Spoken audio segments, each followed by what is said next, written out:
आदर सहित यथा योग्य सम्मान एवं अभिवादन भी हमारे द्वारा नियमित रूप से प्रतिदिन कुंडली फलादेश पर आधारित कक्षा आयोजित की जाती है। बहुत ही जल्द हमारे द्वारा पूर्ण बेसिक से लेकर फलादेश तक की कक्षा आयोजित की जाने वाली है। यदि आप उस कक्षा में शामिल होना चाहते हैं तो स्क्रीन पर दिख रहे नंबर पर व्हाट्सएप पर कक्षा में शामिल हो सकते हैं। साथ ही यदि आपने अभी तक अपने इस चैनल को सब्सक्राइब नहीं किया है तो सब्सक्राइब अवश्य कर ले। और आइए चलते हैं, अब आज की विषय वस्तु शुरू करते हैं। तो आइए शुरू करते हैं अभी का विषय वस्तु। अभी का विषय वस्तु एक दशमांश कुंडली का फलादेश हम सभी कैसे, दशमांश कुंडली से किन किन विषय वस्तुओं का विचार किया जाता है, इस पर हम लोगों ने पूर्व की कक्षाओं में चर्चा कर लिया है कि दशमांश कुंडली से सामान्यतः हम अपने व्यवसाय, हम अपने नौकरी, हम अपने मान सम्मान, उन्नति इत्यादि का विचार करते हैं। दशमांश कुंडली सामान्यतः कुंडली के 10वें भाव का यह विस्तृत रूप है। सभी वर्ग कुंडलियों का फलादेश करने का सामान्यतः एक ही नियम है। हम सबों को दशमांश कुंडली या वर्ग कुंडलियों के फलादेश के जो सामान्यतः कॉमन नियम है उस पर हम लोगों को विशेष रूप से समझकर स्मरण में रखना चाहिए। अब जैसा कि लग्न कुंडली से जब भी हम अध्ययन करें तो कम से कम लग्न कुंडली को सहारा मानकर हम सभी जरूर अध्ययन करें। यह लग्न कुंडली है। लग्न कुंडली से जीवन के सभी चीजों का हम लोग विचार करते हैं सामान्यतः। जैसे कि हमारे पास में धन कितना होगा, हमारे भाई बंधु कैसे होंगे, हमारे माता से संबंध, घरेलू संबंध, अस्थायी संपत्ति कैसी होगी, विज्ञान विधि विद्या कैसा होगा, संघर्षशीलता कैसी होगी, जीवन साथी कैसा होगा, आकस्मिक सोच हमारी मृत्यु इत्यादि कैसी होगी, हमारा भाग्य कैसा होगा, हमारे कर्म कैसे होंगे, हमारे आय कैसे होंगे, हमारे जीवन में कोई खर्च वर्च क्या है नहीं है इत्यादि सब कुछ।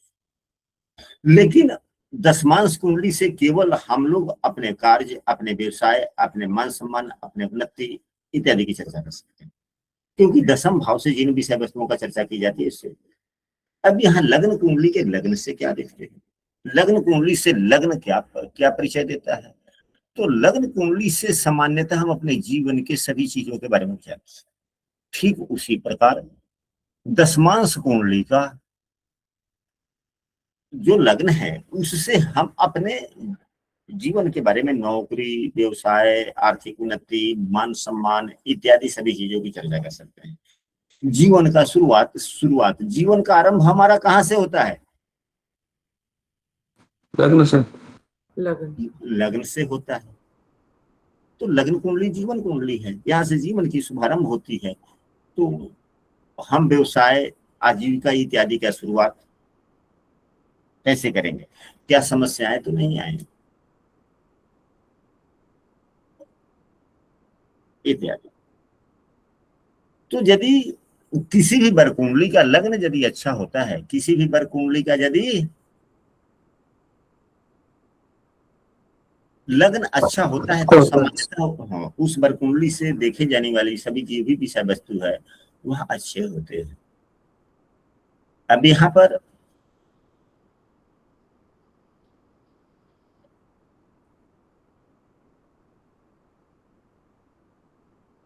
लग्न क्या देता है, लग्न व्यवसाय की शुरुआत हम जब करेंगे या हम अपने कार्यों का या नौकरी के लिए तैयारियों का, नौकरी ज्वाइनिंग का शुरुआत जब भी करेंगे, यदि दशमांश कुंडली का लग्न जितना मजबूत होता है उतना सुगमता होती है। यह एक नींव देता है, जैसे हमारे जीवन का नींव लग्न है, यहीं से हमारा जीवन शुरू होता है। ठीक व्यवसाय भी या नौकरी भी हमारा यहीं से शुरू होता है। अब इस उदाहरण कुंडली में देखा जाए कि देवगुरु बृहस्पति एवं चंद्रमा बैठे हुए हैं, गजकेसरी योग है, गजकेसरी योग बना हुआ है। सूर्यदेव दिग्बलहीन होकर के, द्वादशेष होकर के 12वें भाव में बैठे हुए, चौथे भाव में बैठे हुए। चौथा भाव सुख का होता है। पहले जैसे ही हम लोग कुंडली देखें उसी समय कुछ आकलन जरूर करें कि भाई पूछेगा मेरा नौकरी व्यवसाय इत्यादि कैसा है, तो सभी भावों को सरसरी तौर पर हम लोग देख लेते हैं। सभी भावों को हम लोग सरसरी तौर पर देख लेते हैं। हम लोगों ने यह देखा कि लग्न में गजकेसरी योग बना हुआ है, उत्तम हो गया, लेकिन क्या और भी इस उत्तम योग में कोई नुकसान भी है? ऐसा योग वाला मिलने वाला है तो केंद्र में बैठे हुए ग्रहों को देखेंगे सबसे पहले। तो केंद्र में जो ग्रह बैठा हुआ है अच्छी स्थिति में है, अपने मित्र राशि में है, परंतु यह द्वादश शेष है। 12वें भाव का स्वामी जहां जाके बैठता है वहां के फलों को खराब करता है। चौथा भाव सुख का है, इसलिए सुख की कमी है। दूसरा, फिर हम लोग भाग्य भाव को देखेंगे, भाग्येश को देखेंगे। भाग्य भाव और भाग्य भाव और भाग्येश को देखेंगे।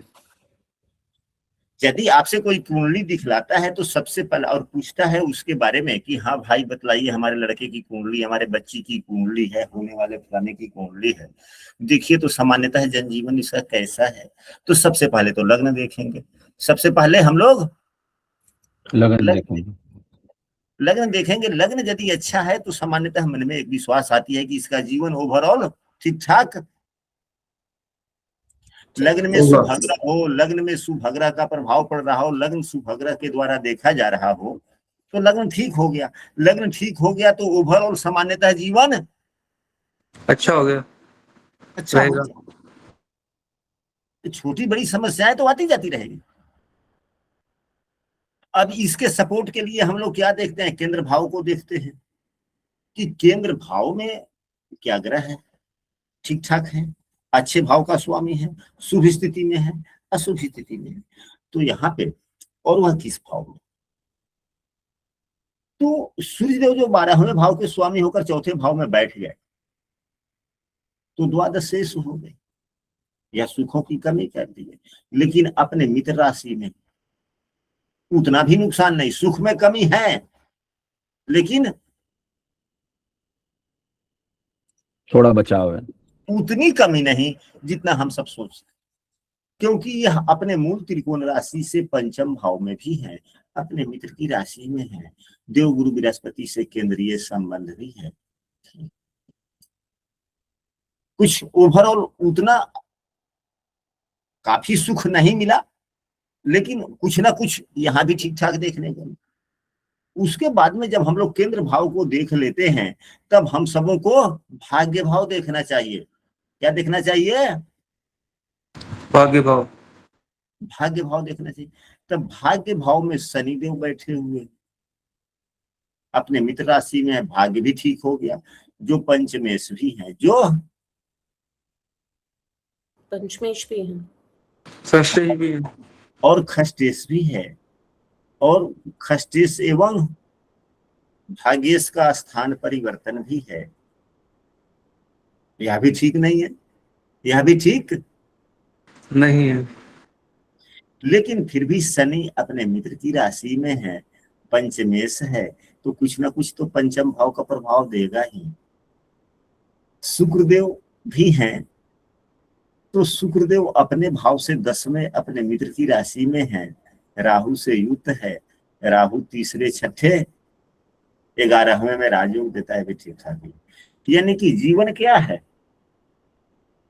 इनके जीवन में, यदि अगर ओवरऑल हम लोग इसी प्रकार से सरसरी तौर पे अगर देख लिए, अगर आपसे ही प्रश्न कहा जाए, पूछा जाए कि हाँ भाई सामान्यतः इनका जीवन कैसा व्यतीत होने वाला है, इनका जीवन नहीं नौकरी कैसा होगा, यदि व्यवसाय या नौकरी करेगा तो सामान्यतः कैसे चलेगा, तो क्या जवाब देंगे?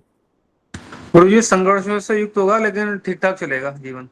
हाँ, मतलब नौकरी करे या व्यवसाय संघर्षपूर्ण रहेगा तो जीवन में तो संघर्ष सभी के आते जाते हैं, परंतु यदि व्यवसाय कर रहा है तो व्यवसाय भी इसका चलेगा, जीवन में कोई दिक्कत नहीं है। या नौकरी भी करेगा तो नौकरी भी ठीक ठाक चलेगा, उतना कोई दिक्कत नहीं, लेकिन संघर्ष सदैव आते जाते रहेंगे। साथ में कुछ हानि भी है। तो लग्नेश का 8वें भाव में होना और ऐसी राशि में होना जो स्वयं शत्रु राशि हो गया। मंगल बुध को शत्रु मानता है, मंगल बुध को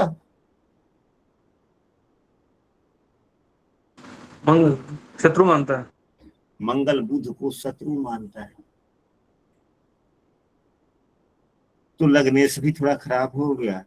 देवगुरु बृहस्पति केंद्र में है, देवगुरु बृहस्पति केंद्र में है, गजकेसरी योग बनाए हुए हैं, यह भी अच्छी स्थिति है। लेकिन देवगुरु बृहस्पति इस बार कुंडली के लिए,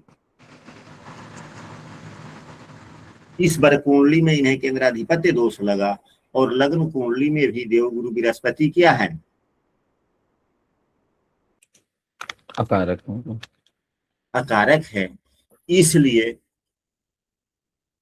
यदि ये देवगुरु बृहस्पति को हमेशा पूजा पाठ करे, बलवान बनाए, मजबूत रखे, अपने गुरुजनों का आदर कदर करते रहे, तो देवगुरु बृहस्पति के पास बल रहेगा। हाँ जी अरविंद मित्तल जी, बोला जाए। सर मैं ये जरा बता दीजिए थोड़ा सा, जैसे इसमें ना D10 में लग्नेश और अष्टमेश की युति है, हाँ। अष्टम भाव में ही, तो इसका क्या प्रभाव आता है? देखिए,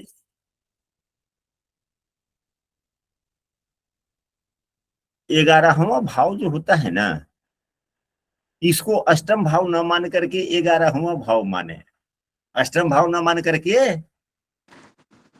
लाभ भाव माने, लाभ भाव माने, क्योंकि यह दशमांश कुंडली,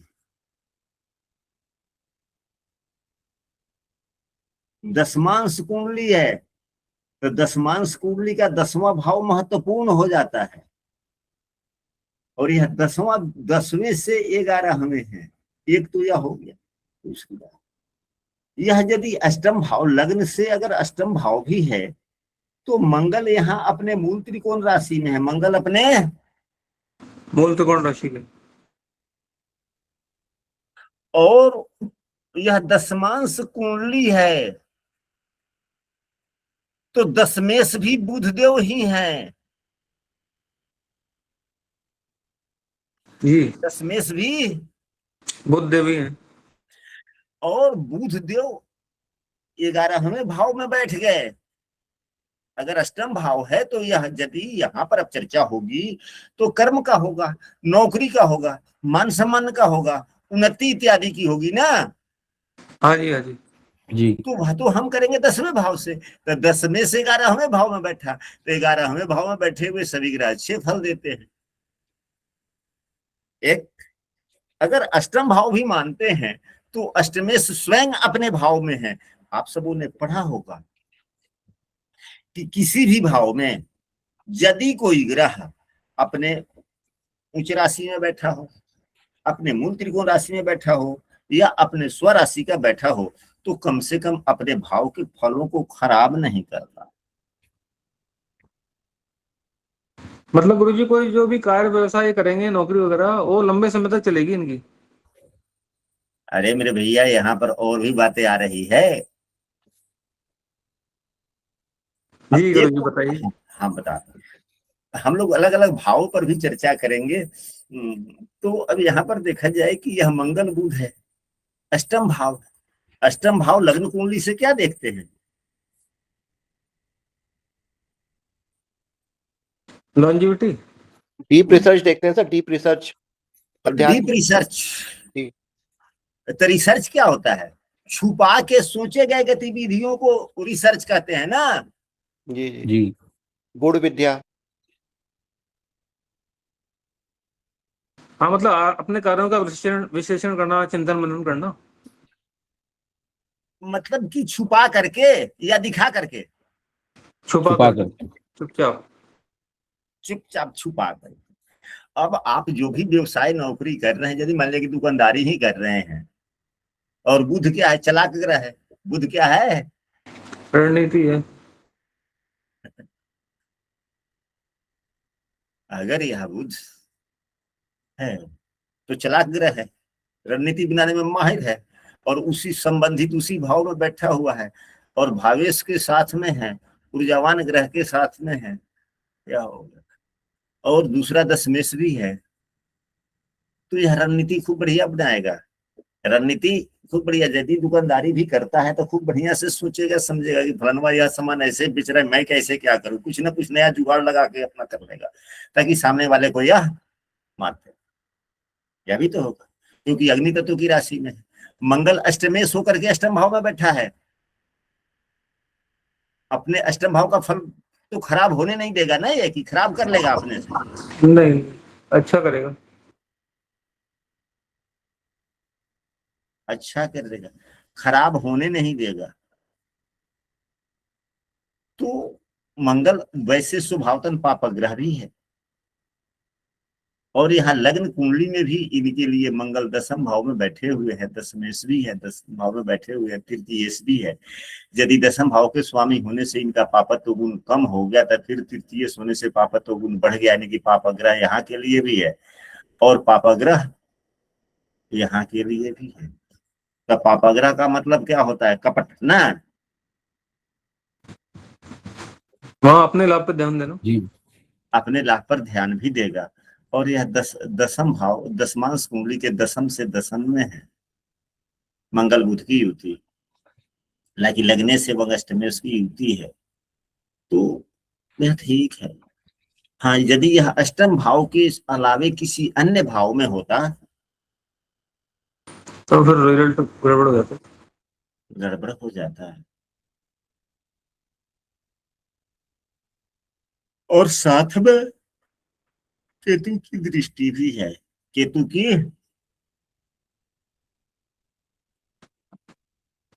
दृष्टि भी है। हाँ, तो केतु भी तो गूढ़ रहस्यों को उजागर करने वाले हैं, यानी कि दिग्दर्शक हैं। केतु गूढ़ रहस्यों को दिग्दर्शक है या नहीं है? जी हाँ। अगर आप ज्योतिष पढ़ना लिखना सीखना चाहते हैं और अष्टम भाव में केतु हो, तो आपको सहायता देते हैं कि नहीं देते हैं? जी, गुरु। अंतर्दृष्टि। मतलब क्या है? केतु शोध के कारक हो गए और उन्हीं की दृष्टि भी है, तो सहायक हो गया। इसलिए व्यक्ति किसी न किसी प्रकार से तो अपना नौकरी जुगाड़ इत्यादि व्यवसाय तो कर ही लेगा। तो एक सूत्र तो हम लोगों ने यहाँ चर्चा किया, एक सूत्र तो हम लोगों ने यह चर्चा की।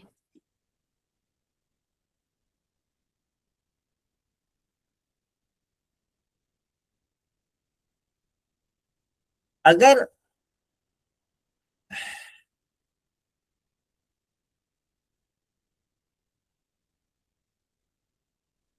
D1 का दशमेश, सबसे पहले D1 के दसम भाव का स्वामी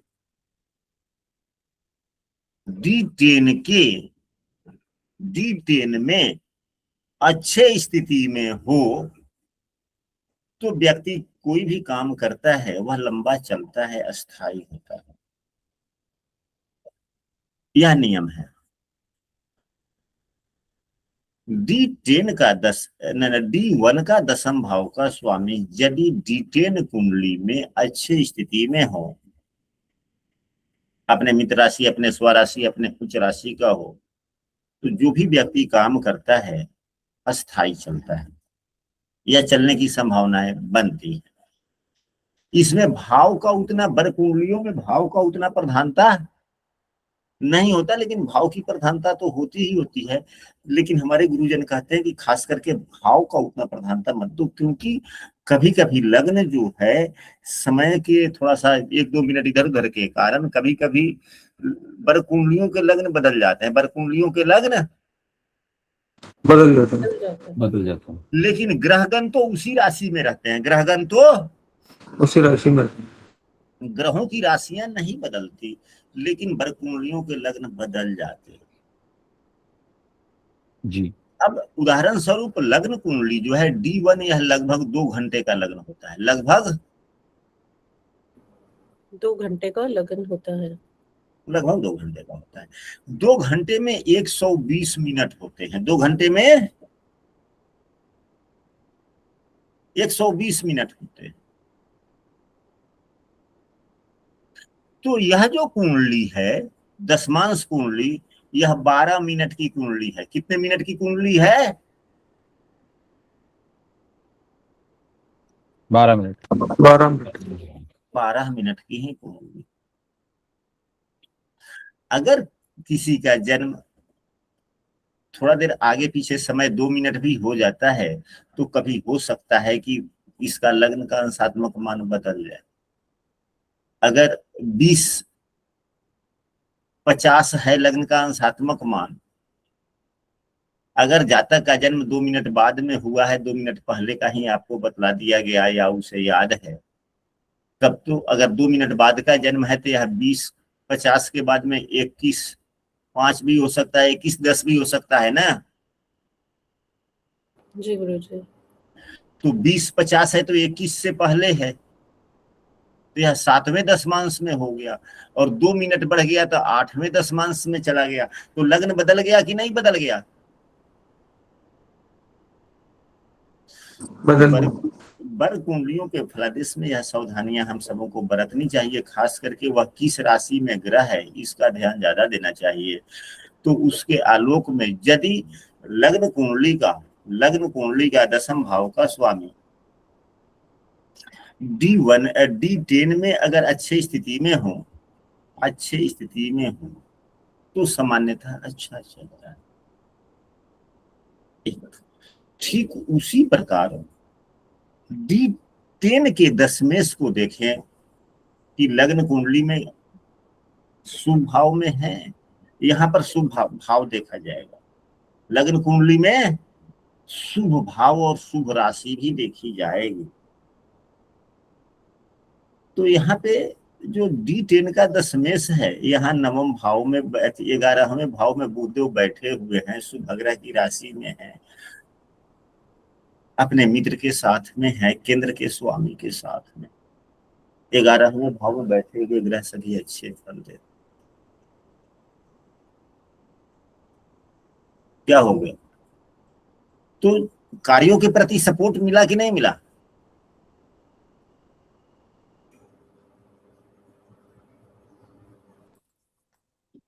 तो यदि लग्न कुंडली के दशमेश D10 कुंडली में अच्छी स्थिति में होते हैं एवं D10 कुंडली का दशमेश लग्न कुंडली के अच्छे भाव अच्छी स्थिति में होते हैं, तो सामान्यतः जीवन में उतनी समस्याएं कार्यों को करने में नहीं आती। हम व्यवसाय या नौकरी करते हैं, उसमें वृद्धि होती है। अब जितने शुभ स्थिति में होगा उतना ज्यादा वृद्धि। अब यहाँ इस कुंडली में अभी तक हम लोगों ने यह चर्चा करके पाया कि जीवन व्यवसाय ठीक ठाक रहेगा, संघर्षपूर्ण रहेगा। अब यहाँ पर हम लोगों ने दूसरे सूत्र के आलोक में पढ़ा कि बाधाएं तो होंगी, समस्याएं होंगी, संघर्ष करके व्यक्ति आगे चलेगा, संघर्ष भी करेगा और वृद्धि भी करेगा ग्रोथ उतना ज्यादा नहीं होगा, लेकिन ग्रोथ होता जाएगा, ग्रोथ होता जाएगा।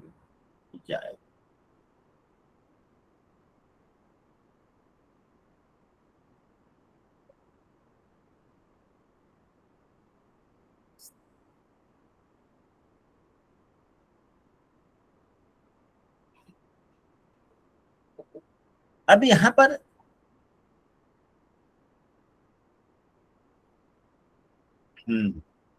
तो यह तो हम लोगों ने लग्न भाव को समझा, हम लोगों ने लग्न भाव को समझा। दूसरा भाव जो होता है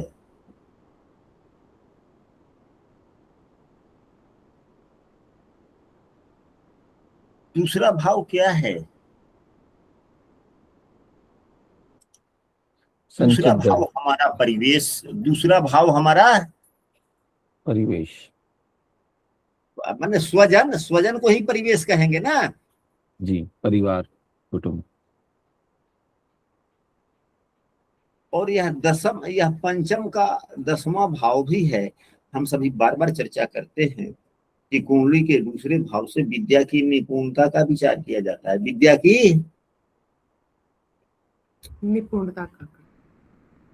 की निपुणता का विचार किया जाता है।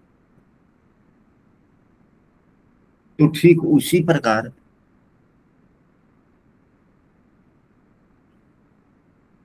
दूसरा भाव वाणी का भी है। दूसरा भाव वाणी का भी है। वाणी का मतलब बोलना, अब यह दशमांश कुंडली है, नौकरी या व्यवसाय की कुंडली है, तो दूसरा भाव से योग्यता देखेंगे।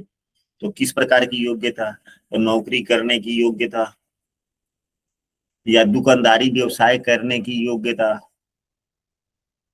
और वाणी है तो जो हम काम कर रहे हैं उस कार्यों से अपने वाणी के द्वारा दूसरे को प्रभावित करने की योग्यता। चीजें सब वही है जो लग्न कुंडली का है, सब चीज वही है। इस व्यक्ति का कैसा हो?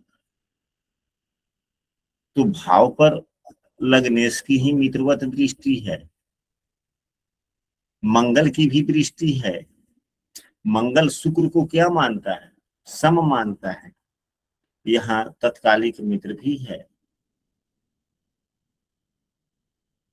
लग्न कुंडली में भी मंगल शुक्र तत्कालिक मित्र है, तो यह मित्र ही हो गया। तो बुध एवं मंगल दोनों मित्रवत दृष्टि से दूसरे भाव को देख रहा है। शुक्रदेव अपने भाव से पंचम भाव में बैठे हुए हैं, इस भाव को संघर्ष भाव कहते हैं, लेकिन अपने भाव से शुभ भाव परंतु संघर्ष भाव की है। अपने मित्र की राशि में मित्र के साथ बैठे हुए हैं।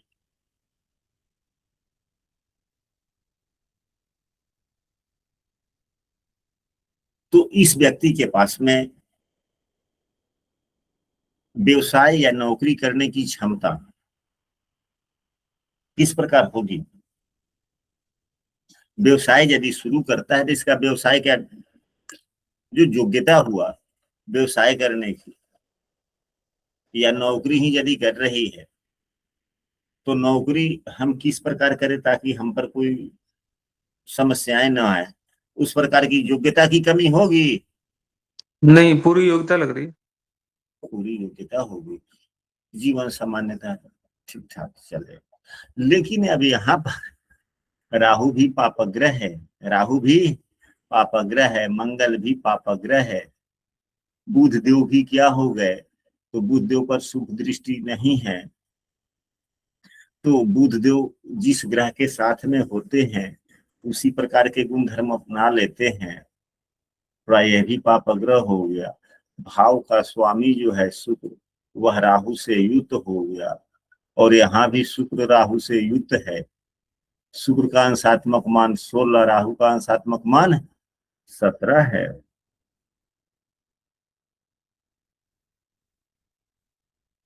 इसलिए हालांकि छठे भाव के राहु तो राजयोग भी देते हैं, लेकिन थोड़ा व्यक्ति क्या हो सकता है, पापग्रहों का प्रभाव से क्या होता है, थोड़े व्यक्ति स्वार्थी, थोड़े अपना अपना सोचने वाला, सोचने वाले हो जाते हैं। अपना काम बनता दूसरा जाए।